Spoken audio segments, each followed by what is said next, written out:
નમો લોહે સૌહરિહંતાણમ નમો લોહે સૌહરિદાનમ નમો લોહે સૌહાયરિયાન નમો લોહે સૌજ્યાયાન નમો લોહે સૌત્રિકાવતી સાવનમ ઓમકારમિંદુ સંયુક્ત નિત્યમ જયંતી યોગિના કામદમોક્ષદો તે ઓંકારાય નમો નમઃ મંગલમ ભગવાન મંગલમ ગૌતમોર્મિ મંગલમ કુંકુંદારી વિજેન્દ્રમોષ મંગલમ નમઃ સારાય સ્વાનુભૂત્યા તથાસ્તિ સ્વભાવાય ભવાય સર્વઃ વિભાવ નિદાતા. સ્વામી કાર્તિકેય અનુપ્રેક્ષા. શુભચંદ્રાચાર્ય ભગવાનની ટીકા અને પંડિત જયચંદજી છાબડાના ભાવાર્થ ટીકા સહિત આપણે સ્વામી કાર્તિકેય અનુપ્રેક્ષાનો સ્વાધ્યાય કરી રહ્યા છીએ અને એમાંથી પૂજ્ય ગુરુદેવ કાંજી સ્વામી આપણને ઘણું અધ્યાત્મ સમજાવી રહ્યા છે. અત્યારે 12મી ભાવના ધર્મ ભાવનાનું સ્વરૂપ ચાલે છે. એમાં આપણે ગાથા 351 સુધી સ્વાધ્યાય કર્યું છે. હવે આજે આગળ 352 ગાથાથી આગળ સ્વાધ્યાય લઈએ છીએ. 5મા ગુણસ્થાનની દશામાં શ્રાવકની 11 પ્રતિજ્ઞા અથવા તો 11 પડીમાં હોય છે અને પહેલી દર્શન પડીમાં, ત્યાર પછીથી બીજી વ્રત પડીમાં, અને વ્રત પડીમાં શ્રાવકને જે 12 વ્રત હોય છે જે દેશ વ્રત છે અને એમાં પહેલા 5 વ્રત તે અણુવ્રત છે અને એ મુખ્ય છે. તો એ અણુવ્રતમાં દોષ ના આવે એની રક્ષા માટે થઈ અને બીજા 3 ગુણવ્રત અને 4 શિક્ષા વ્રત હોય છે. એમ કુલ 12 વ્રત થાય છે. તો એ અણુવ્રત પછીથી આપણે ગુણવ્રત અને તેનું વ્યાખ્યાન સમજ્યા, એનો સ્વાધ્યાય કર્યો. અને હવે આજે જે 4 શિક્ષાવ્રત છે એમાં પહેલું શિક્ષાવ્રત એનું વ્યાખ્યાન કરે છે. તો ગાથા 352 એમાં કહે છે કે હવે શિક્ષાવ્રતનું વ્યાખ્યાન કરે છે. ત્યાં પ્રથમ શિક્ષાવ્રત છે તે સામાયિક શિક્ષાવ્રત છે એ કહે છે. તો 352મી ગાથા સંસ્કૃતમાં આ રીતે છે. સામાયિકસ્ય કર્ણે ક્ષેત્રમ કાલમ ચ આસનમ વિલયઃ મનોવચન કાય શુદ્ધિ જ્ઞાતવ્યા ભવંતી સપ્ત એવ. જો કેટલી મોટી વાત કરી છે. સામાયિક એટલે કઈ સામાન્ય વાત નથી પ્રભુ. સાચી સામાયિક સમ્યક દ્રષ્ટિની હોય છે એમ તો આપણે બોલીએ છીએ, પરંતુ સામાયિકની વિધિ માટે થઈને પણ સમજવા જેવું છે. એ સામાયિકની અહીંયા વાત કરે છે. તો એના અર્થમાં કહે છે કે પ્રથમ સામાયિક કરવામાં ક્ષેત્ર, કાળ, આસન, લય એ 4, અને પછી મન શુદ્ધતા, વચન શુદ્ધતા અને કાય શુદ્ધતા એ 3. એમ એ 7 સામગ્રી જાણવા યોગ્ય છે. ક્ષેત્ર જ્યાં બેસીને સામાયિક કરવામાં આવે, જે સમય, કાળ, આસન, લય અને પછી મન, વચન અને કાયાની શુદ્ધતા, એ 7 સામગ્રી ને જાણવી જોઈએ સામાયિક કરનાર વ્યક્તિએ. અને એમાં પછી પેલા ક્ષેત્રની વાત કરે છે. ગાથા 353 ની અંદર સામાયિક નું ક્ષેત્ર કહે છે. તો એમાં કહે છે કે યત્ર ન કલકલ શબ્દ બહુજન સંઘટનમ ન યત્ર અસ્તિ યત્ર ન દંશાદિકા શેષ પ્રશસ્ત ભવેત દેશ. એટલે કે જ્યાં કલકલાટ શબ્દ હોય નહીં, જ્યાં ઘણા લોકોનું સંગઠન એટલે આવરો જાવરો ન હોય, જ્યાં ડાંસ, મચ્છર, કીડી, ભ્રમર આદિ શરીરને બાધાકારક જીવો ન હોય, એવું ક્ષેત્ર સામાયિક કરવા માટે યોગ્ય છે. શું કહ્યું? કે જ્યાં અવાજ ન હોય, કલકલાટ શબ્દ હોય નહીં, બાહ્યમાં પણ એ રીતે શાંતિ હોય, વળી જ્યાં ઘણા લોકોનું સંગઠન, આવરો જાવરો ન હોય, ખૂબ લોકો ત્યાં હોય ને ત્યાં બધા ભલે કદાચ અવાજ ન કરતા હોય તો પણ એક આખું વાતાવરણ જે છે દરેકના અંતરમાં ચાલી રહેલા વિકલ્પ ભાવ એને કરી અને એ વાતાવરણ હોય છે, જેની અસર સાધક જીવને થાય છે. એટલે કે છે કે ત્યાં ઘણા લોકોનું સંગઠન આવરો જ આવરો ન હોય, અવાજ તો ન હોય પણ એ પણ ન હોય. વળી કહે છે કે જ્યાં બાહ્યમાં જે એને તકલીફ થાય અને એને લીધે થઈને એની સામાયિક જે છે એમાં ભંગ થાય, એટલે કે એમાં એનું લક્ષ જાય, એવા જે ડાંસ, મચ્છર, કીડી, ભ્રમર એ બધા જે છે તે કરડે, એટલે એને લીધે થઈ અને એનું ધ્યાન બહાર જાય. તો એ ન હોય એવું ક્ષેત્ર જોઈએ.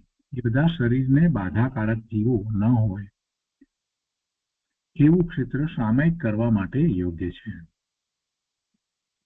ભાવાર્થમાં કહે છે કે જ્યાં ચિત્તમાં ક્ષોભ ઉપજાવવા વાળા કોઈ કારણો ન હોય ત્યાં સામાયિક કરવી.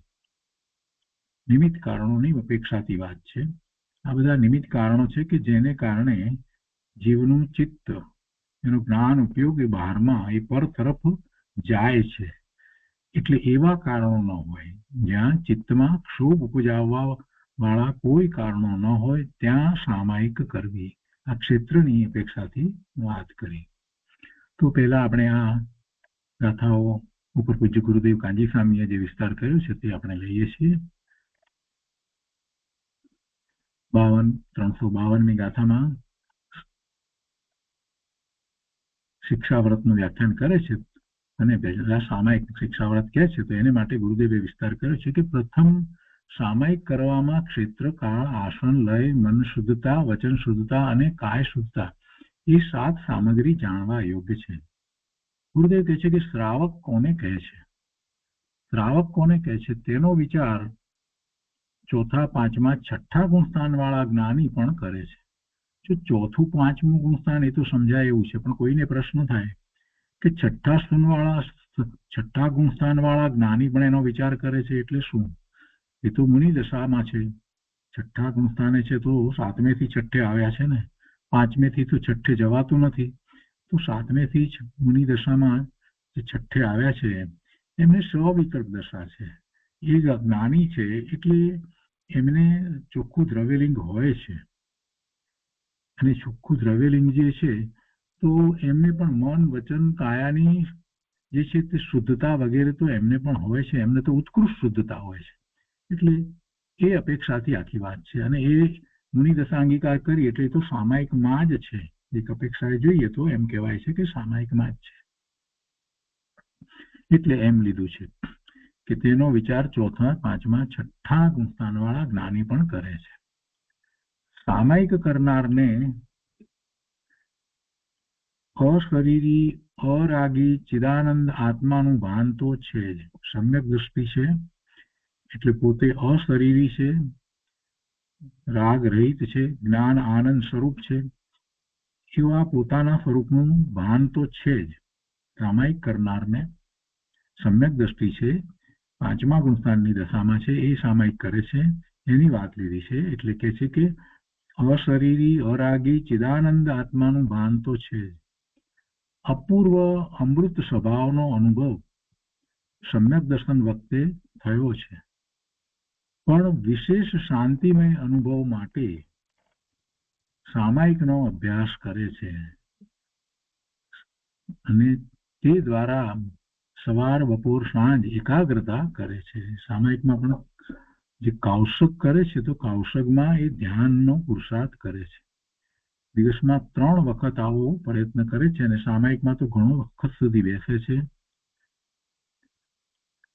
આગળ કહે છે કે દ્રવ્યાનુયોગ સહિત ભેદ જ્ઞાન પૂર્વક વિશેષ શાંતિ થતા વિકાર કેમ ઘટે છે તેની વાત છે. સમ્યક દ્રષ્ટિને દ્રષ્ટિ સ્વરૂપ તરફ છે તેનું ચિંતન પણ એવું ચાલે છે. અને આ સામાયિક છે એમાં એ ખરેખર તો એ શાસ્ત્ર અભ્યાસ દ્વારા કે પોતાની સ્મૃતિમાં છે એ દ્વારા ચિંતન કરે છે અને પછી કૌશક કરે છે એટલે નિર્વિકલ્પ ધ્યાનનો પ્રયોગ કરે છે. એટલે સમ્યક દ્રષ્ટિને તો આવા સામાયિક હોય છે. દિવસમાં 3 વખત એવા સામાયિક હોય છે. દ્રષ્ટિ સ્વરૂપ તરફ રહે છે સ્વરૂપમાં દ્રષ્ટિ એકાગ્ર કરી અને અનુભૂતિ તો કરેલી છે, અને હવે એ તરફ જ વલણ રહ્યું છે. એટલે કે છે કે દ્રવ્યાનુયોગ સહિત, દ્રવ્યાનુયોગનો અર્થ જ થાય છે કે આત્મા પોતાનું સ્વરૂપ, શુદ્ધ સ્વરૂપ, એનો જ યોગ, એની સાથે જ જોડાણ. દ્રવ્યાનુયોગનો અર્થ એ થાય. દ્રવ્યાનુયોગના શાસ્ત્ર આપણે કહીએ 4 અનુયોગ છે અને એમાં 4 અનુયોગના શાસ્ત્રો, વચનો, આ બધી વાત કરીએ, પણ મૂળ વાત તો એ છે કે દ્રવ્યાનુયોગ એટલે આત્મા સાથેનું જોડાણ, એ દ્રવ્યાનુયોગ છે. નિશ્ચયથી તો એ દ્રવ્યાનુયોગ છે. તેમ એવી રીતે દ્રવ્યાનુયોગ સહિત ભેદ જ્ઞાનપૂર્વક પોતાથી બીજું બધું ભિન્ન છે એવું ભેદ જ્ઞાન પણ સતત વર્તે છે. અને હવે વિશેષ શાંતિ થતા જે કંઈ વિકારના અંશ, વિભાવ, ભાવ એ પર્યાયમાં પ્રગટ થતા હોય તો એ ઓછા થાય, ઘટતા જાય, તેની વાત છે. અને એ સ્વભાવનું અવલંબન લે તો જ રાગ ઘટે છે. મૂળ વાત તો આ છે. એટલે સામાયિકમાં પણ એ સ્વભાવનું અવલંબન લે છે. એ સામાયિકની એને વિધિ કરવી છે એમ નથી. સામાયિક એક કઈ વિધિ નથી. પૂજાની જેમ કઈ એક પ્રકારની એમ કે વિધિ કરીએ છીએ એવી કોઈ વાત નથી. વાસ્તવમાં એ સ્વભાવનું અવલંબન લે છે સામાયિકની અંદર, અને એમ છતાં એનો રાગ ઘટે છે. એક વાતનું મહત્વ સમજવું જોઈએ, પ્રયોજન સમજવું જોઈએ. ગુરુદેવ એટલા માટે આ વાત આપણને કહે છે. બાકી આપણે સામાયિક વિશે જાણીએ છીએ, સામાયિકનું આ વ્રત છે, શિક્ષા વ્રત છે, આ બધું તો પાઠશાળામાં પણ ભણીએ છીએ. એટલે એ વાત મુખ્ય નથી. મુખ્ય વાત એ છે કે શા માટે સામાયિક છે, શા માટે સામાયિક છે, કોણ સામાયિક કરે, એનો જયારે વિચાર કરીએ છીએ તો ગુરુદેવ કહે છે કે દ્રવ્યાનુયોગ સહિત. દ્રવ્યાનુયોગ એટલે આત્માનું જોડાણ, આત્માના જોડાણ સહિત, અને ભેદ જ્ઞાનપૂર્વક, બીજા બધાથી પોતે જુદો છે, ભિન્ન છે, એવા ભેદ જ્ઞાનપૂર્વક વિશેષ શાંતિ થતા વિકાર કેમ ઘટે. હવે પર્યાયમાં જે વિકાર થાય છે, શુભાશુભ ભાવ થાય છે, તો એ પણ એને હવે જોઈતા નથી. તો એ સ્વભાવનું અવલંબન લે તો જ રાગ ઘટે. એટલે સામાયિકમાં પણ એ જ કાર્ય મુખ્યતાથી કરે છે. ચિંતન ધ્યાન કરે છે અને નિર્વિકલ્પ ધ્યાન બંને સામાયિકમાં આવી જાય છે. સામાયિકના પાઠ બોલી જાય છે, સામાયિકની વિધિ માટે સામાયિક લેવી અને પછી સામાયિક પાડવી. તો એ પાઠ જે છે એનો જરાક અર્થ સમજે તો એને ખ્યાલ આવે કે પાઠની અંદર પણ મૂળ વાત તો એ કરી છે કે પોતાને બધા 12મા પરથી લક્ષને સમેટી લઈ અને સ્વ તરફ ઉપયોગને વાળવો. એવો જ એ પાઠ, બધા એ પાઠ એ રીતે જ છે. કેમ કે એને રાગ ઘટાડવો છે તો સ્વ તરફનું વલણ વધારવું જ પડે, બીજી કોઈ રીત નથી. તો એ રીતે આ 252મી ગાથામાં વાત કરી. અને પછી જે ક્ષેત્રની વાત કરી તો એનો અર્થ સમજાવતા ગુરુદેવ કહે છે 353મી ગાથા. ગુરુદેવ કહે છે કે સમ્યક્ત્વપૂર્વક આત્મ શાંતિ કરનાર પોતાની રુચિને અંદરમાં લંબાવે છે. કાર્ય તો આ કરવું છે, સામાયિક માયણે કરવું તો આ છે, સમ્યક દર્શન તો છે. તો સમ્યક્ત્વપૂર્વક આત્મ શાંતિ કરનાર પોતાની રુચિને અંદરમાં લંબાવે છે. બહાર એકાંત જંગલમાં જાઉં તો શાંતિ થાય એમ સંયોગની ભાવના કરતો નથી. એવી ભાવના ભાવતો નથી કે જંગલમાં મુનિ વિચરે છે, મુનિ ચાલ્યા જાય છે એકાંતમાં, તો કે હું પણ એમ જંગલમાં જવું અને ત્યાં સામાયિક કરું એમ એને નથી. ક્ષેત્રની વાત આવી ને અહીંયા એટલા માટે કહે છે ગુરુદેવ, એ ક્ષેત્ર માટે એમ નથી કે બહાર એકાંત જંગલમાં જાઉં તો શાંતિ થાય એમ સંયોગની ભાવના ભાવતો નથી. એ તો સંયોગ છે, બહાર જાય અને ન જાય. આપણે ઈચ્છીએ તો કઈ બહાર જંગલમાં જઈ શકીએ છીએ? આપણે ઈચ્છા કરીએ કે ચાલો હવે જંગલમાં જઈએ, બેસી જઈએ શાંતિથી, તો શું જઈ શકાય છે? કેવી રીતે જવાય? એ તો સંયોગ છે. ક્યાંય પણ જવું એ તો સંયોગ છે. નાની નાની વાતોને આપણે વારે વારે ભૂલી જઈએ છીએ. કોઈ ક્યાંક ફરવા ગયું તો આપણે એમ કહીએ કે ફરવા ગયા, પણ ભાઈ એ તો સંયોગ છે. આપણે કહીએ કે આપણે અમેરિકાથી ઇન્ડિયા ગયા, તો ઈચ્છા કરીને પછી ટિકિટ લીધી ને ઇન્ડિયા ગયા. અરે ભાઈ એ તો સંયોગ છે. ગંભીરતાથી લેવું બધી વાતને. કોઈ પણ પ્રકારે ક્ષેત્રાંતર જે થાય છે એ પણ સંયોગ છે. એ વિના ક્ષેત્રાંતર થતા નથી. અને એવા સંયોગની ભાવના જ્ઞાની ધર્મી તો ભાવતોય નથી, એને એવી ભાવના હોતી નથી. શું કહે છે ગુરુદેવ? જો કે છે કે બહાર એકાંત જંગલમાં જાઉં તો શાંતિ થાય, એમ સંયોગની ભાવના સમ્યક દ્રષ્ટિ જ્ઞાની ભાવતો નથી. એકાંત તો અરાગી આત્મામાં છે, એનું એકાંત ક્યાં છે? એની શાંતિ બધી છે તે ક્યાં છે? એનો આનંદ ક્યાં છે? સ્વરૂપમાં છે. એટલે મૂળ વાત તો એ સમજે છે કે મારે તો સ્વરૂપનું લક્ષ કરવું છે, પણ છતાંય એની ભૂમિકા અનુસાર એને એમ હોય છે. એટલે આ ક્ષેત્ર વગેરેની વાત એટલા માટે લેવામાં આવી છે. એકાંત તો જેમાં રાગ નથી એવું ભગવાન આત્મા, એમાં એકાંત છે. એટલે બીજું કાંઈ હોતું નથી. એકાંત શાંતિ પૂર્ણ પુરુષાર્થની નબળાઈ છે, પણ પુરુષાર્થની નબળાઈ છે એટલો હજી પુરુષાર્થ ઉપડ્યો નથી. પૂર્ણતા તો પછી પ્રગટ થશે, પણ હજી જે પુરુષાર્થ છે એમાં પણ નબળાઈ છે. સમ્યક દર્શન થયું છે, ચારિત્રનો પુરુષાર્થ કંઈક કરે છે, દેશ વ્રત ગ્રહણ કર્યા છે, તો એવી એની દશા છે. તો એ દશાની અંદર એ વિચારે છે, અને એ વિચાર છે એમાં કેટલીક વાત જે છે એ બધી વ્યવહારથી છે, પણ સાથે નિશ્ચય છે, પોતાના સ્વરૂપની દ્રષ્ટિ છે. એટલે નિશ્ચય સહિતનો અહીંયા વ્યવહાર છે. ગુરુદેવ કહે છે કે પુરુષાર્થની નબળાઈ છે, તેથી વ્યવહારે વિચાર કરે છે કે સામાયિક કરવા માટે જ્યાં કલકલાટ શબ્દ ન હોય, જ્યાં ઘણા લોકોનું અવરજવર ન હોય, ઘોંઘાટ ન હોય, ડાંસ, મચ્છર, કીડી, ભ્રમર આદિ શરીરને બાધાકારી જીવ ન હોય, એવું ક્ષેત્ર સામાયિક કરવા માટે યોગ્ય છે. કોઈને પ્રશ્ન થાય કે તમે એક બાજુ એમ કહો કે ચોથા ગુણસ્થાને જે છે એ સમ્યક દ્રષ્ટિ છે, એને તો બંધ પડતા નથી, એની દ્રષ્ટિ સ્વરૂપ તરફ રહે છે, અને પછી આ બધા ડાંસ, મચ્છર, કીડી, ભ્રમર ન હોય એનો વિચાર કરતો હશે. કોઈને એવો પ્રશ્ન થાય.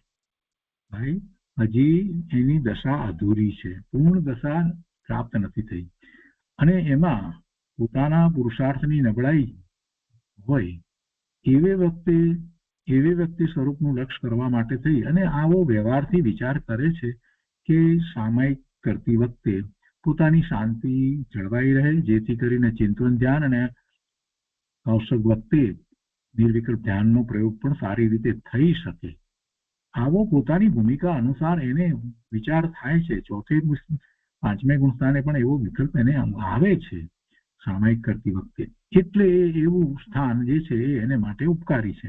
સાધક દશામાં બને તેટલા જેને કારણે પોતાનું ધ્યાન બહાર ખેંચાય, પોતાનો ઉપયોગ બહારમાં જાય, એવા જે નિમિત્તો હોય એનાથી બચવાનો જીવે પુરુષાર્થ કરવો જ જોઈએ. એવું વિકલ્પ પણ અંદરમાં આવે. આપણે બધું પામી ગયા છીએ, આપણને સાચી ખબર પડી ગઈ છે, અરે સમ્યક દર્શન થઈ ગયું છે, તો પણ સાધક દશાની અંદર જે નિમિત્તો છે કે જેને કારણે જીવને રાગ અને દ્વેષના પરિણામ થઈ શકે છે, એવા નિમિત્તોથી જીવે બચવું જોઈએ. એ બચવાનો પ્રયત્ન તો સતત રાખવો જ જોઈએ. આપણે એક તરફ અહીંયા સ્વાધ્યાય કરીએ, સમ્યક્તોનો પુરુષાર્થ કરીએ, અને પછી એવા નિમિત્તો કે જે નિમિત્તોને કારણે અનેક પ્રકારના વિકલ્પોમાં આપણે જઈએ, આપણી શાંતિ નહીં જાય, આપણે નિર્વિકલ્પ ધ્યાન ન કરી શકીએ, અને કેટલીક વખત તો એવા હોય વિકલ્પો કે જેમાં લાંબો સમય સુધી રહેવાને કારણે અનેક પ્રકારે પાપ પણ થાય. તો આ બધા જે નિમિત્તો છે એને સમજપૂર્વક આપણે છોડવા જોઈએ. એ બધામાં આપણી હાજરી ન હોવી જોઈએ. મન, વાણી અને કાયાથી આપણી ઉપસ્થિતિ એ નિમિત્તોને વિશે ન હોવી જોઈએ. આ તો સાધક જીવે સાચવવાનું જ છે, સંભાળવાનું જ છે, નહીતર તો એનું લક્ષ્ય એ તરફ જશે, એનો ઉપયોગ એ તરફ જશે અને રાગ દ્વેષના પરિણામ થશે. જુઓ ને, અહીંયા પણ એટલા માટે જ વાત કરી છે કે વ્યવહારથી એ વિચારે છે. ગુરુદેવે બહુ સ્પષ્ટતા કરી છે. આ બધું આવું સ્થાન એમ કે જ્યાં મચ્છર, કીડી કાંઈ પણ ન હોય ને લોકો ન હોય ને એવું શોધવાની એને શું જરૂર છે? એવો જો કોઈને પ્રશ્ન થતો હોય તો એને સમજાવ્યું છે કે ભાઈ વ્યવહારથી હોય અને વિકલ્પ આવે, અને સાધક જીવને તો એમ જ હોય. એને તો બધા એવા નિમિત્તો એવા નિમિત્તોથી એને બચવું જોઈએ જેમાં એનું લક્ષ્ય બહારમાં જાય, એનું લક્ષ્ય રાગ દ્વેષમાં તણાઈ જાય. એવા નિમિત્તોથી એને બચવું જોઈએ. એટલે આમાં કઈ ખોટું કરે છે એમ નથી. નિશ્ચય આભાસી થવાની જરૂર નથી. સાથે આવો વ્યવહાર હોય, કેમ કે એનો આશય શું છે, એનું પ્રયોજન શું છે? પ્રયોજન તો એનું એ છે કે વિશેષ શાંતિ આત્મામાંથી પ્રાપ્ત થાય છે, તો એ શાંતિનો અનુભવ કરવો.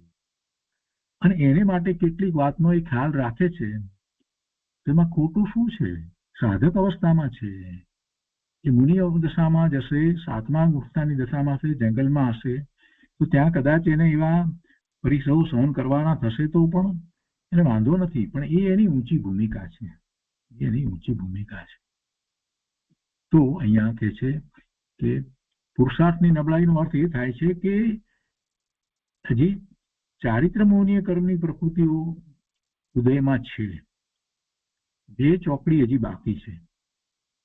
હજી 2 ચોકડી એને ના ઉદયો બાકી છે. 5મા ગુણસ્થાને આવ્યો છે તો એને 2 ચોકડી ગઈ છે. અને 2 ચોકડી પ્રત્યાખ્યાનાવરણની અને સંજ્ઞન કસાયની 2 ચોકડીઓ, અને એ પ્રમાણમાં 9 કસાયો એવી કર્મની પ્રકૃતિના ઉદયો વર્તતા હોય એવી વખતે એની સામે પૂરું બળ ન થઈ શકે, એટલે ઈચ્છા નથી, રુચિ નથી, છતાં પણ એમાં એ આવી જાય.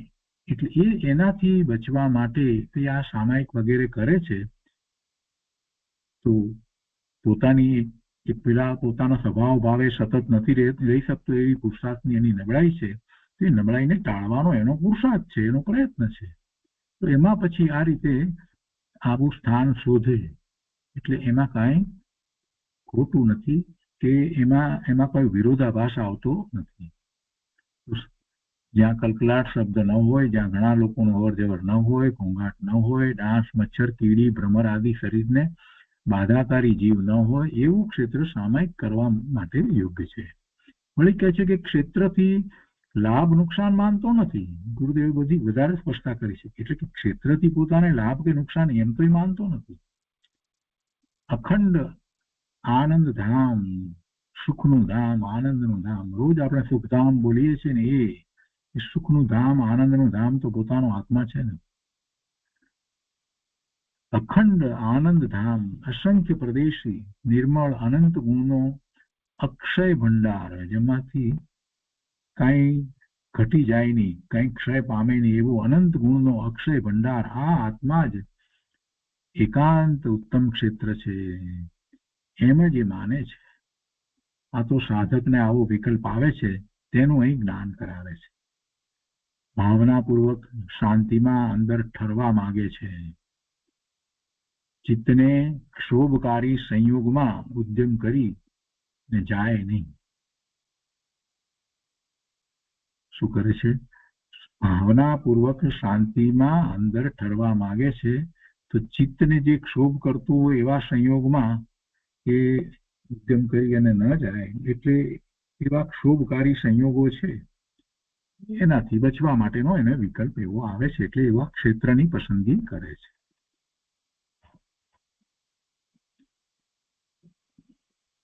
તે પછીથી ગાથા 354 છે. એમાં સામાયિકના કાળ સંબંધીની વાત કરી છે. આપણે લઈએ.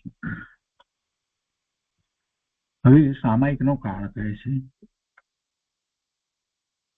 ગાથા 354. પૂર્વાહ્ને મધ્યાહ્ને અપહારને ત્રિષુ અપી નાલિકા ષટ્કમ સામાયિકસ્ય કાલઃ સ વિનયનિ શ્રેષ્ઠ નિર્દિષ્ટ.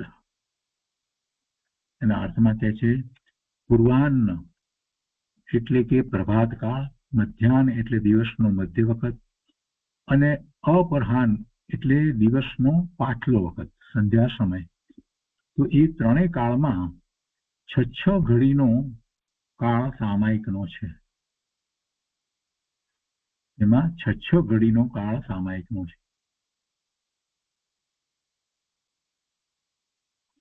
એમ વિનય સહિત નિસ્વ એટલે કે પરિગ્રહ રહિત ના ઈશ્વર ગણધર દેવે કહ્યું છે. આ કોણે કહ્યું છે? ભગવાનની વાણીમાં આ વાત આવી છે કે શ્રાવકને આ રીતે હોય, અને ગણધર દેવે તો એની રચના કરી ત્યારે ગ્રંથમાં એમણે આ સ્પષ્ટ વાત કરી છે કે ગ્રંથ મૌખિક રચનાની અંદર 12 અંગ અને 14 પૂર્વની રચનાની અંદર શ્રાવકને સામાયિકનો કાળ એમણે વર્ણવ્યો છે તો એ 3 વખત, અને એમાં એ 6 ઘડીનો કાળ સામાયિકનો છે. એમ એમણે વિનય સહિત નિસ્વ એટલે કે પરિગ્રહ રહિતના ઈશ્વર, જેમને કોઈ પરિગ્રહ નથી રહ્યો એવા ગંધર્વદેવને અહીંયા ઈશ્વર કહ્યા છે. એમને એવું ઐશ્વર્ય પ્રગટ થયું છે એટલે એ પરિગ્રહ રહિતના ઈશ્વર ગણધરદેવે કહ્યું છે. ગણધરદેવે કહ્યું છે એમ કરીને વાત લીધી. જો બીજી રીતે કહીએ તો એ જીનવાણીમાં વાત આવી છે. ગણધરદેવે જે વાત કરી છે બધી વાત ક્યાંથી આવી છે? જીનવાણીમાં આવેલી જ વાત છે. સામાયિક 6 ઘડીનું 3 વખત કરવાનું. આપણે 2 ઘડીનું સામાયિક એ પણ બરાબર છે, વ્યવહારથી એમ પણ હોય છે. તો પહેલા તો આ સમય સમજાવ્યો. અહીંયા તો અર્થમાં તો એટલું લીધું કે પ્રભાત કાળ, મધ્યાહન કાળ અને એ દિવસનો પાછલો કાળ, સંધ્યા કાળ એમ લીધું છે. પણ ભાવાર્થમાં જરા વિશેષ અર્થ સમજાવ્યો કે અહીંયા પૂર્વાહ્નને, મધ્યાહનને, અપરાહ્નને જે કહ્યું છે ને એ થોડુંક એનો વધારે પંડિતજીએ વિસ્તાર કર્યો છે. જનચંદજીએ એ છે કે 3 ઘડી પાછલી રાત્રિનો તથા 3 ઘડી દિવસ ઉગ્યા પછીનો, એમ 6 ઘડીનો કાળ જે છે એને પૂર્વાહ્ન કાળ કહે છે. ખરેખર પ્રભાત કહીએ છીએ, પણ એ પ્રભાતમાં સૂર્યોદય પહેલાની 3 ઘડી અને સૂર્યોદય પછીની 3 ઘડી એને આપણે પ્રભાત કહીએ અથવા તો પૂર્વાહ્ન કાળ કહે છે. પછી કહે છે કે બીજા પહોરની પાછલી 3 ઘડીથી માંડી અને ત્રીજા પહોરની શરૂઆતની 3 ઘડી, એટલે પહેલો પહોર પીતી જાય પછીથી બીજો પહોર. તો બીજા પહોરની અંદર કેટલા પહોર હોય છે? દિવસના 8 પહોર હોય છે. 24 કલાકમાં 8 પહોર હોય. 8 પહોર કહેવામાં આવે. એટલે દિવસનો જે કાળ ગણીએ તો એના 4 પહોર થાય. તો એમાં બીજો પહોર જે છે તો બીજા પહોરની જે પાછલી 3 ઘડી છે એ 3 ઘડીથી માંડી અને પછી એના પછીનો ત્રીજો પહોર શરૂ થતો હોય એની 3 ઘડી, તો એ 6 ઘડી. બીજા પહોરની પાછલી 3 ઘડી અને ત્રીજા પહોરની શરૂઆતની 3 ઘડી, એ 6 ઘડી. એ 6 ઘડી જે છે એ મધ્યાહન કાળ છે. એ મધ્યાહન કાળ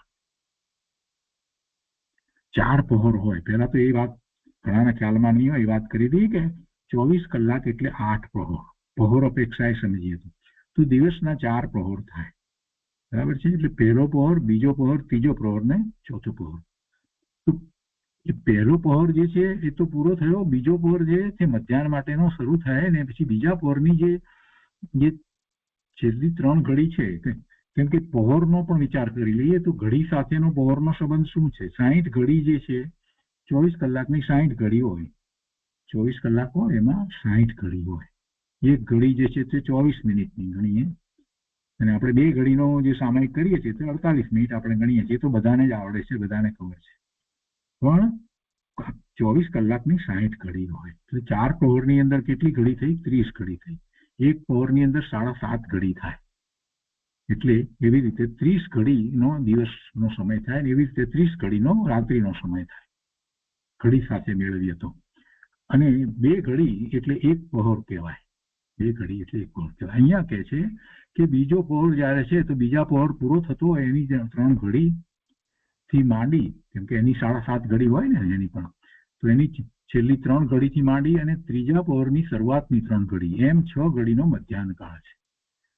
તથા હવે દિવસની છેલ્લી 3 ઘડીથી માંડી અને રાત્રિની 3 ઘડી સુધીનો 6 ઘડીનો અપરાહ્ન કાળ છે, જેને સંધ્યા કાળ આપણે કહીએ છીએ તે. તો એ સામાયિકનો ઉત્કૃષ્ટ કાળ છે. આ પ્રાતઃકાળ, મધ્યાહન કાળ અને સંધ્યા કાળ જે 3 કહેવામાં આવ્યા છે તો એ આ રીતે કહેવામાં આવે છે. એમાં આમ જોવા જઈએ તો જે પ્રભાતની અંદર, પ્રાતઃકાળની અંદર તો જે રાત્રિ પૂરી થતી હોય અને દિવસ શરૂ થતો હોય, સૂર્યોદય થતો હોય, એની પહેલાની એ રાત્રિની 3 ઘડી એમાં સમાવી લીધી છે. એવી જ રીતે સૂર્યાસ્ત થયા પછીની 3 ઘડી પણ એમાં સમાવી લીધી છે. પ્રાતઃકાળમાં 3 ઘડી રાત્રિની એટલે કે સૂર્યોદય થયા પહેલાની સમાવી લીધી છે અને સંધ્યા કાળની અંદર રાત્રિની પહેલી 3 ઘડી સમાવી લીધી છે. એમ કહ્યું ને, દિવસની છેલ્લી 3 ઘડીથી માંડી અને રાત્રિની 3 ઘડી સુધીનો કાળ જે છે તે અપરાહ્ન કાળ એટલે કે સંધ્યાકાળ છે. તો આ રીતે આ 6 ઘડીની વાત લેવામાં આવી છે અને એ સામાયિકનો ઉત્કૃષ્ટ કાળ છે. વળી પ્રાતઃકાળ, મધ્યાહનકાળ અને સંધ્યાકાળ એમ ત્રણેય કાળમાં 2 ઘડીનું સામાયિક પણ કહ્યું છે. અત્યારે આ પંચમકાળને વિશે 6 ઘડીના સામાયિક ન થાય તો એમાં 2 ઘડીનું સામાયિક 48 મિનિટ આપણે જે કહીએ તેનું સામાયિક પણ કહ્યું છે. તો એ પ્રમાણે 3 કાળમાં 6 ઘડી થાય એમ કરીને દિવસમાં 6 ઘડીનું સામાયિક ઉત્કૃષ્ટ સામાયિક અત્યારે પંચમકાળમાં જીવો કરે છે. હવે આ કાળની વાત કરી એ પછીથી અહીં આસન, લય તથા મન, વચન, કાયાની શુદ્ધતા કહે છે. આ ક્ષેત્રની અને કાળની 2ની વાત લીધી, કુલ 7 વાત કરવી છે. તો આસન, લય એટલે 4 અને પછી મન, વચન, કાયાની શુદ્ધતા એ 3. તો હવે આમાં આસન, લય તથા મન, વચન, કાયાની શુદ્ધતા ની વાત કરે છે. તો ગાથા 355, ગાથા 356 અને 357 એ 3 ગાથાની અંદર એ વાત કરે છે. તો આ કાળની વાત પહેલા આપણે પૂરી કરીએ. પૂજ્ય ગુરુદેવ કાંજી સ્વામીએ જે વિસ્તાર કર્યો છે તે આપણે લઈએ છીએ. ગુરુદેવ અહીંયા કહે છે કે સવાર, બપોર, સાંજ એ ત્રણેય કાળમાં 6 ઘડી સામાયિકનો કાળ છે. એમ વિનય સહિત નિસ્વ એટલે કે નિષ્પરિગ્રહીના ઈશ્વર ગણધર દેવે કહ્યું છે. જો નિષ્પરિગ્રહીના ઈશ્વર એમ કહીએ એટલે નિષ્પરિગ્રહી તો હવે મુનિ મહારાજ છે તે નિષ્પરિગ્રહી છે, એમને કોઈ પરિગ્રહ હોતો નથી. એમાં જે શ્રેષ્ઠ છે ઈશ્વર છે તે ગણધર દેવ છે. એ રીતે આખો અર્થ તો થાય છે. ગણધર દેવ આપણે કહીએ છીએ મુનિ, ઉપાધ્યાય, આચાર્ય અને પછી ગણધર ભગવાન. તો એ આચાર્યને પણ આચાર્ય ગણધર ભગવાન છે. એટલે આ બધા જે છે તે નિર્ગ્રંથ છે, નિષ્પરિગ્રહી છે મુનિ મહારાજ જે છે તે. અને પછી ઉપાધ્યાય હોય, આચાર્ય હોય કે ગણધર હોય, બધા 7મા 6ઠા ગુણતાને ઝૂલતા મહાસંત છે. પણ અપેક્ષાથી જે વાત છે તો એમાં ગણધર ભગવાનને નિષ્પરિગ્રહીના ઈશ્વર ગણધર દેવ એમ કહેવામાં આવે. એના ઈશ્વર એટલે એમાં શ્રેષ્ઠ એ ગણધર ભગવાન છે. અને એમ કહેવાનું એક કારણ એ પણ છે કે બધા 7મા 6ઠે ઝૂલતા મુનિરાજ છે, બધા નિર્ગ્રંથ મુનિ છે બધા જ. પણ એમાં ગણધર જે છે એ તો નિયમથી આ ભવની અંદર કેવળ જ્ઞાન પ્રગટ કરીને મોક્ષ જાય છે. બીજા બધા આચાર્ય જે છે, ઉપાધ્યાય છે, મુનિ છે, એમાંથી બધા જ જાય છે એવું નથી. કેટલાક જાય છે આ ભવમાં, કેટલાક નથી જતા. તો એ વાત છે. તો એમણે કહ્યું છે આ જે સામાયિક વિશેના કાળની વાત કરી છે એમણે કરી છે. ભાવાર્થમાં કહે છે કે 3 ઘડી પાછલી રાત્રિનો તથા 3 ઘડી દિવસ ઉગ્યા પછીનો એમ 6 ઘડીનો કાળ પૂર્વાહન કાળ છે. બીજા પહોરની પહેલાની 3 ઘડીથી માંડી પાછળની 3 ઘડી સુધીનો 6 ઘડીનો કાળ મધ્યાહન કાળ છે તથા દિવસની છેલ્લી 3 ઘડીથી માંડી રાત્રિની 3 ઘડી સુધીનો 6 ઘડીનો અપરાહ્ન કાળ છે. એ સામાયિકનો ઉત્કૃષ્ટ કાળ છે. વળી પ્રાતઃકાળ, મધ્યાહનકાળ અને સંધ્યાકાળ એમ ત્રણેય કાળમાં 2 ઘડીનું સામાયિક પણ કહ્યું છે. એ પ્રમાણે 3 કાળમાં 6 ઘડી થાય છે. હવે ગુરુદેવ કહે છે કે અતિચાર વિનાની સામાયિક પાળવાની વાત છે. એવી સામાયિક નિરઅતિચાર સામાયિક પાળવાની વાત છે જેમાં સ્વભાવના ઉગ્ર અવલંબન વડે શુદ્ધિ વધે છે. સામાયિક કરવાથી સ્વભાવનું ઉગ્ર અવલંબન થાય છે અને શુદ્ધિની વૃદ્ધિ થાય છે. મલિનતા ઘટે છે, વિકલ્પો ઘટે છે. પ્રથમ પ્રતિમામાં નિરઅતિચાર વ્રત હોતા નથી. પહેલી પ્રતિમા દર્શન પ્રતિમા, બીજી પ્રતિમાની અંદર વ્રત છે એટલે દેશ ચારિત્ર છે. તો દર્શન પ્રતિમા ગુણસ્થાન તો 5મું જ છે, ચોથા ગુણસ્થાનની વાત નથી. 5મા ગુણસ્થાને પહેલી પ્રતિમા દર્શન પ્રતિમા કહી. એમાં એને વ્રત હોય છે, નથી હોતા એમ નથી, અને એની સ્પષ્ટતા પણ કરી, પણ એમાં અતિચાર સહિત હોય છે. અહીંયા જે બીજી પ્રતિમા કહી એમાં વ્રત સહિત છે તો નિરઅતિચાર વ્રત હોય છે. એટલે એ પેલા વાત આવી ગઈ છે. ફરીથી ગુરુદેવ વાત કહે છે કે પ્રથમ પ્રતિમામાં નિરતિચાર વ્રત હોતા નથી, પણ બીજી પ્રતિમાથી શરૂ કરીને પછી આગળ એ વગેરે બીજી વગેરે એટલે બીજીથી શરૂ કરીને આગળ પ્રતિમામાં નિરતિચાર વ્રત હોય છે. ઉપરની પ્રતિમાઓમાં અકષાયનો અંશ વધે છે. પછી ત્રીજી, ચોથી, પાંચમી પ્રમાણે એમાં એને અકષાયનો અંશ વધે છે. કષાયો અતિ અતિ અતિ અતિ મંદ થતા જાય છે, અર્થાત શુદ્ધિની વૃદ્ધિ થાય છે અને સ્વભાવના અવલંબન વડે વિશેષ સ્થિરતા કરે છે. અનંતાનુબંધી તથા અપ્રત્યાખ્યાનાવર્ણીય આ બે કષાય ચોકડીનો અભાવ કર્યો છે. અનંતાનુબંધીનો તો ચોથા ગુણસ્થાને કર્યો છે ને પાંચમા ગુણસ્થાને આવે છે ત્યારે અપ્રત્યાખ્યાનાવર્ણીના ક્રોધ, માન, માયા, લોભ એ પણ જાય છે અને એ પ્રમાણમાં એને પેલા 9 કષાયો પણ જાય છે. તો એ બે ચોકડીનો અભાવ પાંચમા ગુણસ્થાને છે એટલે કર્યો છે. તે ઉપરાંત ત્રીજા પ્રત્યાખ્યાનાવર્ણીય કષાયનો રસ જે છે એ પણ ક્રમે ક્રમે મંદ કરે છે અને એ મંદ કરતા કરતા પછી એવી દશા આવે છે એટલે એ મુનિ દશા અંગીકાર કરી લે છે અને ત્યારે એને ત્રીજી ચોકડી જે પ્રત્યાખ્યાનાવર્ણીય છે એ પણ એ જાય છે અને પછી તો એને માત્ર સંજ્ઞન કષાય જ બાકી રહે છે. એટલે અહીંયા આ જે કાર્ય થઈ રહ્યું છે એમાં બે ચોકડીનો તો અભાવ કર્યો છે, પણ ત્રીજી ચોકડી જે છે ક્રોધ, માન, માયા, લોભ પ્રત્યાખ્યાનાવર્ણીયના ને એના નિમિત્તે જે થતા જે કષાય એ કષાયનો રસ અહીંથી જ ક્રમે ક્રમે મંદ થતો જાય છે. એની શરૂઆત અહીંયા થાય છે. આ પ્રતિમાઓ લે છે 11 પ્રતિમાધારી જે શ્રાવક જે છે એને અહીંથી એની શરૂઆત થઈ જાય છે અને પછી એ મુનિ દશા અંગીકાર કરે છે તો એને આ ત્રીજું પ્રત્યાખ્યાનાવર્ણીય જે છે એનો ક્રોધ, એના માન, માયા અને લોભ એ જાય છે. ચારિત્ર, મોહની, કર્મની પ્રકૃતિમાં ત્રીજી ચોકડી પ્રત્યાખ્યાનાવર્ણીને એના નિમિત્તે થતા કષાયો ક્રોધ, માન, માયા, લોભ અને 9 પ્રકારના 9 કષાયો તે એનો રસ એ અહીંયાથી જ મંદ કરવાનું શરૂ કરે છે એમ કે છે ગુરુદેવ. આ બધી વાતને જરાક વિચારીએ છીએ તો આપણને એમ થાય કે કેવી વાત છે, કેવો પુરુષાર્થ છે. આખી પુરુષાર્થની વાતને આપણે તો બહુ સૂક્ષ્મથી સમજ્યા જ નથી. આ બધું તો હજી કરવાનું બાકી છે. સમ્યક્તનો જ હજી તો પુરુષાર્થ ચાલી રહ્યો છે. એ પછીના દિવસમાં પ્રવચનમાં ગુરુદેવ કહે છે કે આ શ્રાવકના 12 પ્રકારના ધર્મોનું વર્ણન ચાલે છે. 12 પ્રકારના ધર્મ છે ને, પહેલું સમ્યક દર્શન ને પછી આ 11 પ્રતિમા એટલે 12 પ્રકારના ધર્મ થયા ને. તો આ શ્રાવકના 12 પ્રકારના ધર્મોનું વર્ણન ચાલે છે. તેમાં સૌથી પહેલા શુદ્ધ ચિદાનંદ આત્માના શ્રદ્ધા જ્ઞાન કરી અને સમ્યક દર્શન પ્રગટ કરવું તે પહેલો ધર્મ છે. સમ્યક દર્શન પછી સ્વભાવના આશ્રયે જેમ જેમ શુદ્ધતા વધતી જાય છે અને રાગ ઘટતો જાય, ટળતો જાય છે, તેમ તેમ તે શુદ્ધતાના પ્રમાણમાં શ્રાવકના વ્રત પડીમાં તેમજ મુનિના મહાવ્રત વગેરે હોય છે. અંતરમાં ચિદાનંદ ધ્રુવ સ્વભાવની દ્રષ્ટિ અને અવલંબન રાખીને આ બધી વાત છે. બસ મૂળ વાત તો આ છે. આ બધું હોવું જરૂરી છે અને હોય છે તો કેવી રીતે હોય છે એ પોતાના સ્વરૂપના લક્ષ્ય જ હોય છે અને એ સિવાય તો એ થતું નથી.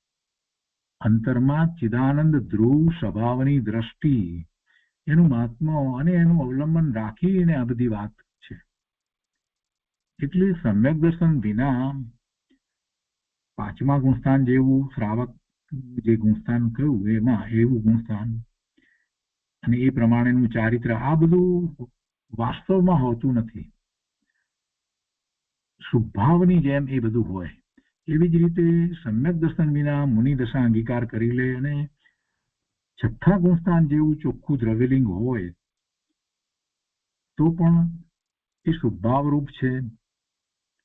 એ શુભભાવરૂપ છે. કેમ કે નિશ્ચયથી વસ્તુ નથી તો એને વ્યવહાર એવું નામ અપાતું નથી. નિશ્ચય છે તો પછી સાથે રહેલું જે છે જે શુભભાવ વગેરે બધું એ વ્યવહાર નામ પામે છે. પણ નિશ્ચય નથી તો એ વિના એને વ્યવહાર નથી કહેતા, માત્ર શુભભાવ જ કહેવાય. અંતરમાં ચિદાનંદ ધ્રુવ સ્વભાવની દ્રષ્ટિ અને અવલંબન રાખીને આ બધી વાત છે. શ્રાવકની વાત હોય કે મુનિની વાત હોય, બધાની વાત આ રીતે છે. ગુરુદેવ કહે છે કે અહીં શ્રાવકની બીજી વ્રત પડિમામાં 12 વ્રત હોય છે અને તેમાંથી સામાયિક વ્રતનું વર્ણન ચાલે છે. અને સામાયિક વ્રતને માટે હવે જે વાત કરવામાં આવી ક્ષેત્રની કાળની વાત કરી અને એ પછીથી હવે બાકી આગળ જે છે તે આસન લય તથા મન વચન કાયાની શુદ્ધિની વાત હવે કરે છે. તો એ 3 ગાથાઓ એક સાથે છે. ગાથા 355, 356 અને 357. બધા પર્યંકમ અથવા ઉર્ધ્વતઃ સ્થિત્વા કાલ પ્રમાણમ કૃત્વા ઇન્દ્રિય વ્યાપાર વર્જિતઃ ભૂત્વા જીન વચનૈકાગ્રામના સંવૃતકાય ચ અંજલિં કૃત્વા સ્વસ્વરૂપે સંલીન વંદનાર્થમ વિચિંતયન કૃત્વા દેશ પ્રમાણમ સર્વસાવધ્ય વર્જિતઃ ભૂત્વા યહ કુર્વતે સામાયિકમ સ મુનિ સદસ્ય ભવેત તાવત. આટલું બધું જયારે હોય ત્યારે તો મુનિની માફક હોય છે એમ કે છે મુનિ સદસ્ય. તો 3 ગાથાનો અર્થ અહીંયા છે. પર્યંત કાસન બાંધી અથવા તો ઊભા ખડગ આસને રહીને કાળનું પ્રમાણ કરી વિષયોમાં ઇન્દ્રિયોનો વેપાર નહીં થવા અર્થે જીન વચનમાં એકાગ્ર ચિત્ત કરી કાયાને સંકોચી હાથની અંજલિ જોડી પોતાના સ્વરૂપમાં લીન થયો થકો અથવા સામાયિક વંદનાના પાઠના અર્થને ચિંતવતો થકો ક્ષેત્રનું પરિમાણ કરી સર્વ સાવધ યોગ જે ઘર વ્યાપાર આદિ પાપ યોગ તેનો ત્યાગ કરી પાપ યોગ રહિત બની સામાયિકમાં પ્રવર્તે તે શ્રાવક તે કાળમાં મુનિ જેવો છે એમ કહ્યું ને છેલ્લે અહીંયા મુનિ સદસ્ય ભવેત તાવત. આ સામાયિકમાં જયારે આ રીતે આવું સામાયિક કરે છે તો એ વખતે મુનિ જેવો છે સામાયિકના કાળમાં. કેટલી મોટી વાત કરી દીધી છે. પણ શું સામાયિક કઈ સામાન્ય નથી કરવું? કે છે કે પંચિત કાસન બાંધી એટલે કયા આસનમાં બેસવાની એની વાત કરી છે, અથવા ઉભા ખડગાસને રહી કાળનું પ્રમાણ કરી. પર્યંત કાસન છે ને પદ્માસન હોય છે, અથવા તો ઉભા ખડગાસને પણ થઈ જાય. કાળનું પ્રમાણ કરી એટલે પોતે પહેલાથી એ પ્રતિજ્ઞા કરે છે. આપણે સામાન્ય રીતે 2 ઘડી માટે પ્રતિજ્ઞા કરીએ છીએ, પણ અહીંયા તો 6 ઘડીની પણ પ્રતિજ્ઞા કરી શકે છે, પણ 2 ઘડી સામાન્ય રીતે આપણે કરીએ છીએ.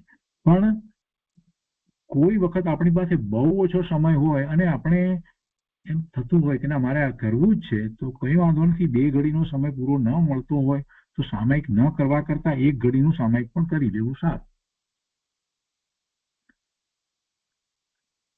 અહીંયા કે છે શાસ્ત્રમાં તો સામાન્ય રીતે વાત કરવામાં આવી છે, મૂળ વાત તો 6 ઘડીની કરી છે, પણ એથી પછી ઉતરતા ક્રમે જોઈએ તો 2 ઘડીનું સામાયિક કહેવામાં આવ્યું છે 48 મિનિટનું. એ વાત બરાબર જ છે, એમ જ હોય.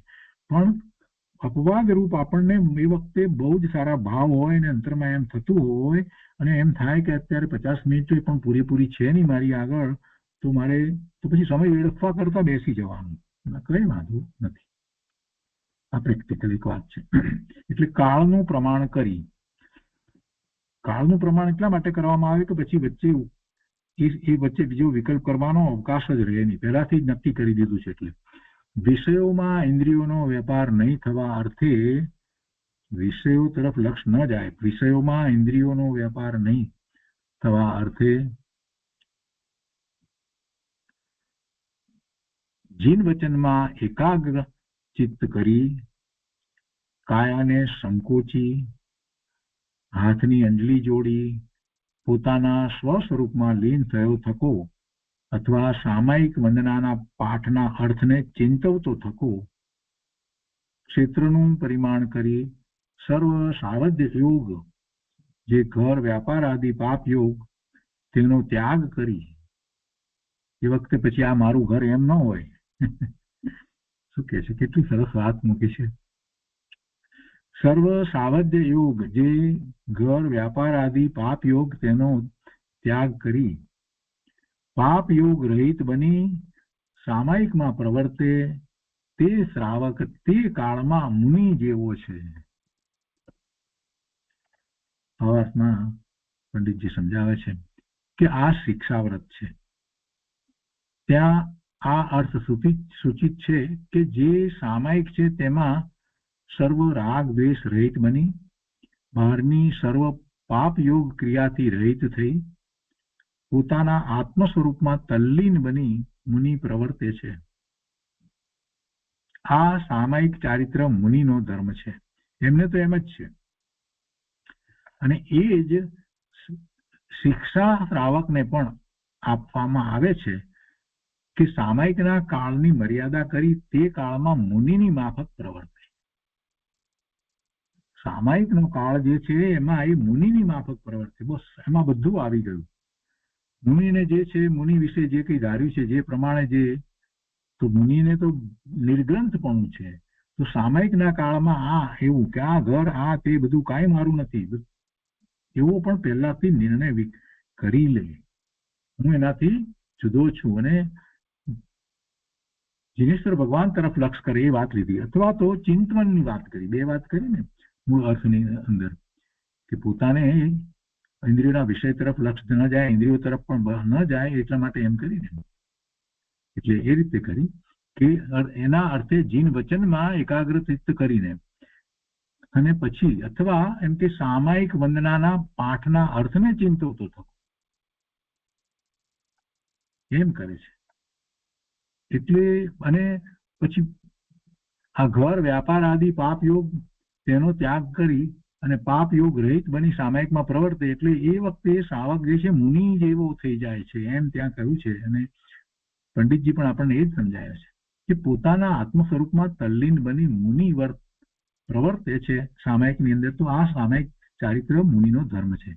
તો એ જ શિક્ષા શ્રાવકને પણ આપવામાં આવે છે કે સામાયિકના કાળની મર્યાદા કરી તે કાળમાં મુનિની માફક પ્રવર્તે. બસ આટલા કાળ, આટલો વખત હું મુનિની જેમ રહું. કારણ કે મુનિ થયા પછી આ પ્રમાણે સદા રહેવું થશે. અને એ અપેક્ષાથી શ્રાવકને તે કાળમાં મુનિ જેવો કયો છે. શ્વેતાંબરમાં ઉપધ્યાન તપ કરવામાં આવે છે. અને સાચા અર્થમાં ઉપધ્યાન તપ પાછળનો આશય પણ આવો જ છે કે તમને મુનિ દશાનો ખ્યાલ આવે. એ વાત બાહ્ય ચારિત્ર વગેરેની વાત હોય છે. પૂરેપૂરું મુનિ જેવું બધી જ વસ્તુ નથી હોતું, પણ સામાન્ય આપણે જેને ક્ષુલક દશા જે કહીએ દિગંબર પ્રમાણે, તો એવી દશા જેવું એ ઉપધ્યાનનું તપ હોય છે. તો આ એકી સાથે બાકીની બધી વાત જે 7માંથી 5 વાત છે આ 3 ગાથામાં લેવામાં આવી. તો એની ઉપર જે ગુરુદેવે જે વિસ્તાર કર્યો છે તે આપણે લઈએ. ગાથા 355 થી 357. એમાં આસન, લય તથા મન વચન કાયાની શુદ્ધતાની 5 વાતને કહેવામાં આવી છે. ગુરુદેવ અહીંયા સમજાવે છે, અર્થ પણ સાથે લઈએ છીએ, કે પરેકાસન બાંધી અથવા ઉભા ખડગ આસને રહી કાળનું પ્રમાણ કરી વિષયોમાં ઇન્દ્રિયોનો વેપાર નહીં થવા અર્થે જીન વચનમાં એકાગ્રતા કરી કાયાને સંકોચી હાથની અંજલિ જોડી પોતાના સ્વરૂપમાં લીન થયો થકો સામાયિક કરે છે. અથવા સામાયિક વંદનાના પાઠના અર્થને ચિંતવતો થકો ક્ષેત્રનું પ્રમાણ કરી સર્વ સાવધ યોગ જે ઘર વ્યાપાર આદિ પાપ યોગ તેનો ત્યાગ કરી પાપ યોગ રહિત બની સામાયિકમાં પ્રવર્તે તે શ્રાવક તે કાળમાં મુનિ જેવો છે. ગુરુદેવ કહે છે કે જો સામાયિક કોને કહેવાય? અમિત ગતિજી એ વાત સામાયિકની વાત જે બહુ મુખ્યતાથી કરવામાં આવી છે એ શાસ્ત્રમાં, ક્યારેક આપણે એ પણ લઈશું. અહીંયા કહે છે કે સામાયિક કોને કહેવાય? ગુરુદેવ કહે છે કે પ્રથમ તો આત્માનો ત્રિકાળ સ્વભાવ શ્રદ્ધામાં લઈને તેની પ્રતીતિ કરવી તે સમ્યક દર્શન રૂપી સામાયિક છે. આત્માનો ત્રિકાળ સ્વભાવ શ્રદ્ધામાં લઈને શુદ્ધ સ્વભાવ જે ત્રણેય કાળે રહે છે એવો સ્વભાવ, એવા આનંદ ગુણને અનુસરીને જે સ્વભાવ છે એવા સ્વભાવને લઈને, એને શ્રદ્ધામાં લઈને તેની પ્રતીતિ કરવી તે સમ્યક દર્શન રૂપી સામાયિક છે. એટલે એની અનુભૂતિ કરવી તે સમ્યક દર્શન રૂપી સામાયિક છે. તે સમ્યક દર્શન પૂર્વક સમ્યક જ્ઞાન તે પણ જ્ઞાન સામાયિક છે. સમ્યક દર્શન પૂર્વક એવી શ્રદ્ધા પૂર્વક જે સમ્યક જ્ઞાન તે પણ જ્ઞાન સામાયિક છે. જો આપણને અહીંયા પ્રશ્ન થાય કે ભાઈ જ્ઞાન થયું છે એટલે તો એને શ્રદ્ધા થાય છે, તો પછી અહીંયા કેમ આમ? તો અહીંયા એટલા માટે આમ વાત છે કે એને શ્રદ્ધાન તો થયું છે ને, સમ્યક દ્રષ્ટિ તો છે જ. એટલે એવા શ્રદ્ધાન સહિત હવે એ વધારે વિશેષ જ્ઞાન દ્વારા અંદરમાં જાય છે એ અપેક્ષાથી એ રીતે વાત લીધું છે. એટલે ગુરુદેવ કહે છે કે તે સમ્યક દર્શન પૂર્વક સમ્યક દ્રષ્ટિને સમ્યક જ્ઞાન તે પણ જ્ઞાન સામાયિક છે. તે દર્શન સામાયિક અને જ્ઞાન સામાયિક ઉપરાંત ચારિત્ર રૂપ સામાયિકની આ વાત છે. સમ્યક દર્શન પછી ધ્રુવ સ્વભાવના નિર્વિકલ્પ અનુભવનો અખતરો કરે, પ્રયોગ કરે. ધ્રુવ સ્વભાવના નિર્વિકલ્પ અનુભવનો એટલે એવી અનુભૂતિનો અખતરો એટલે પ્રયોગ કરે તેને સામાયિક કહેવાય છે. અને આ સામાયિક વખતે શ્રાવક પણ મુનિ જેવો કહેવાય છે.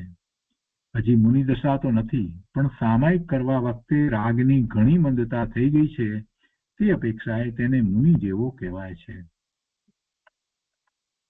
આગળ કે છે કે શરીરનું ઊભું રહેવું કે બેસવું તે તો જડની ક્રિયા છે, પણ સામાયિકના વિકલ્પ વખતે દેહની એવી ક્રિયા દેહના કારણે થાય છે. એ હોય સામાયિક વખતે ગમે તેમ આસન ન હોય, ગમે તેવું આસન ન હોય, કઈ સુતા સુતા કે આ કે એ રીતે સામાયિક નથી હોતી. એટલે અહીંયા કહે છે કે સામાયિકના વિકલ્પ વખતે દેહની એવી ક્રિયા દેહના કારણે થાય છે.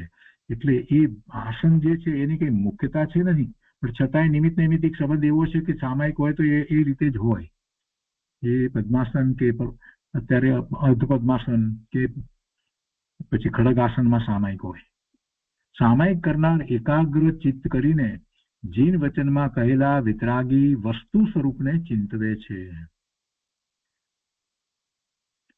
જીન વચનમાં કહેલા વિતરાગી વસ્તુ સ્વરૂપને ચિંતવે છે. તે વખતે કાયાને સંકોચે છે, એટલે કે કાયાને ફેરવવા તરફનો વિકલ્પ થતો નથી, હલનચલનનો વિકલ્પ થતો નથી. તથા અંતરમાં ધ્રુવ સ્વભાવનું અવલંબન લઈને સ્વરૂપમાં લીન થાય છે. તે જ પરમાર્થ સામાયિક છે. ત્યાં બહારમાં આસન વગેરે નિમિત્ત કેવા હોય છે તેનું જ્ઞાન કરાવ્યું છે. દેહની ક્રિયા તે સામાયિક નથી. શુભરાગ આવે તે પણ સામાયિક નથી, શુભરાગ પણ સામાયિક નથી, પણ અંદરમાં ચિદાનંદ સ્વરૂપમાં નિર્વિકલ્પ લીનતા થઈ તે સામાયિક છે. સ્વરૂપમાં લીનતા કોને થાય? કે જેણે પહેલા સ્વરૂપને જાણ્યું હોય, અનુભવ્યું હોય એને થાય. પુણ્ય પાપ અને દેહની ક્રિયાથી પાર ચિદાનંદ ભગવાન હું છું. પુણ્ય પાપ અને દેહની ક્રિયાથી જુદો ભિન્ન ચિદાનંદ જ્ઞાન આનંદ સ્વરૂપ ભગવાન આત્મા હું છું. જેણે એવું ભાન કર્યું હોય તેને તેમાં સ્વરૂપમાં લીનતા થાય અને તેને જ સામાયિક હોય છે. એટલે સમ્યક દ્રષ્ટિને સામાયિક હોય. આ સિવાય બીજાને સાચી સામાયિક હોય નહીં. પહેલા ગુરુ ગમે તત્વનો અભ્યાસ કર્યો હોય અને આત્માનું ભાન કર્યું હોય, પછી તેમાં વિશેષ એકાગ્રતાથી શુદ્ધતા પ્રગટે તેનું નામ સામાયિક છે. તે સામાયિક વખતે શ્રાવક વેપાર વગેરેના સાવધ્ય ભાવ કરે નહીં.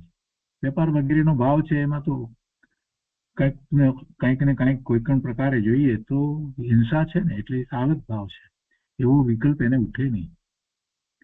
ગુરુદેવ કહે છે કે જો દ્રવ્યને લક્ષમાં રાખીને આ બારે ભાવનાઓનું વર્ણન છે. અહીંયા તો સંવરની વાત છે ને, બારે ભાવનાની અંદર તો સંવરની વાત છે. ભાવાર્થમાં કહે છે કે આ શિક્ષાવ્રત છે, ત્યાં આ અર્થ જણાય છે કે સામાયિક છે તે સર્વ રાગ દ્વેષ રહિત બની બહારની સર્વ પાપ યોગ ક્રિયાથી રહિત થઈ પોતાના આત્મ સ્વરૂપમાં તલ્લીન બની મુનિ પ્રવર્તે છે. આ સામાયિક ચારિત્ર મુનિનો ધર્મ છે. એ જ શિક્ષા શ્રાવકને પણ આપવામાં આવે છે કે સામાયિકના કાળની મર્યાદા કરી તે કાળમાં મુનિની માફક પ્રવર્તે. આ શિક્ષણ છે, એક શિક્ષા છે. એને મુનિ થવાનું છે ને, એટલે કોઈ કે મને અમારે મુનિ નથી થવું તો અહીં સમ્યક દ્રષ્ટિને એવા વિકલ્પ ના આવે, એ મિથ્યા દ્રષ્ટિને જ વિકલ્પ છે. મારે મુનિ થવું ને ન થવું ને આવા બધા વિકલ્પો સમ્યક દ્રષ્ટિને હોતા નથી. એને તો આત્માની જ ભાવના હોય છે. પછી બહારમાં બધી એ દશાઓ બધી ફરતી જાય છે. અંતરંગ દશા જેમ જેમ ઊંચી વધતી જાય છે અને એટલા માટે જ એને આવો સામાયિકનો વિકલ્પ આવે છે અને એ પોતે સ્વરૂપમાં એકાગ્રતાનો વિશેષ પુરુષાર્થ સામાયિક દરમિયાન એ કરી જ લે છે. એ શિક્ષા કઈ ગંધર્વ ભગવાને કહ્યું છે માટે નહીં, પણ એને અંદરમાંથી જેવો ભાવ આવે છે. ગંધર્વ ભગવાને તો એનું માર્ગદર્શન આપ્યું છે કે ભાઈ તું કેવી રીતે કરીશ, સામાયિક તું કેવી રીતે કરીશ, એનું માર્ગદર્શન ગંધર્વ ભગવાને જીનેશ્વર ભગવાનની વાણીમાંથી એ વાતને ગ્રહણ કરી અને માર્ગદર્શન આપ્યું છે કે એ જ શિક્ષા શ્રાવકને પણ આપવામાં આવે છે કે સામાયિકના કાળની મર્યાદા કરી તે કાળમાં મુનિની માફક પ્રવર્તે છે. કારણ કે મુનિ થયા પછી આ પ્રમાણે સદા રહેવું થશે એ અપેક્ષાથી શ્રાવકને તે કાળમાં મુનિ જેવો કયો છે.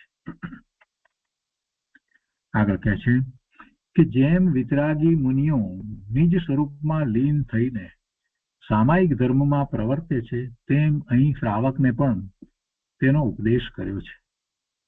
મુનિને કેવો સામાયિક ધર્મ હોય તે જાણીને તેની ભાવના કરે કે હું મુનિ થઈશ ત્યારે હું પણ મુનિવરોની માફક આવું આત્મ ધ્યાન કરીશ. એમ મુનિપણાની ભાવના સહિત શ્રાવક પોતાની શક્તિ પ્રમાણે સામાયિકનો અખતરો કરે છે.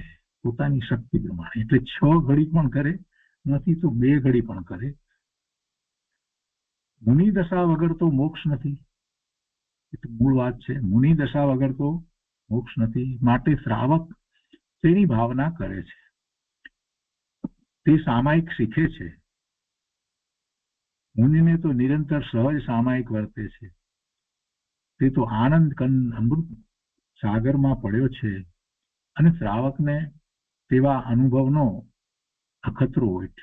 તેવો પ્રયોગ અલ્પકાળ હોય છે. મુનિ દશા પહેલા તેનો અભ્યાસ કરે છે કે હું ક્યારે ચૈતન્યમાં એકાગ્ર થઈએ. આ અપેક્ષાએ શ્રાવકને પણ સામાયિક વખતે મુનિ જેવો કયો છે. તો એ સામાયિક વ્રતની વાત થઈ અને હવે પછીથી આગળ પ્રોષદ ઉપવાસ નામના બીજા શિક્ષા વ્રતને કહે છે. પ્રોષદ એટલે વિતરાગ દ્રષ્ટિમાં યથાર્થ પુષ્ટિ હોય, પછી અનાકુળ આત્મા આનંદ અનુભવ વડે અને આત્માને પોષવો તે ઔષધ છે અને સ્વભાવમાં વિશેષ એકાગ્રતાનો એ અભ્યાસ કરે છે. તે પ્રોષદો ઉપવાસ નામનું એ બીજું શિક્ષા વ્રત છે. એની વાત ગાથા 358 છે, જે આપણે આવતા સ્વાધ્યાયમાં લઈશું. આજે અહીંયા ગાથા 357 સુધી સ્વાધ્યાય રાખીએ છીએ.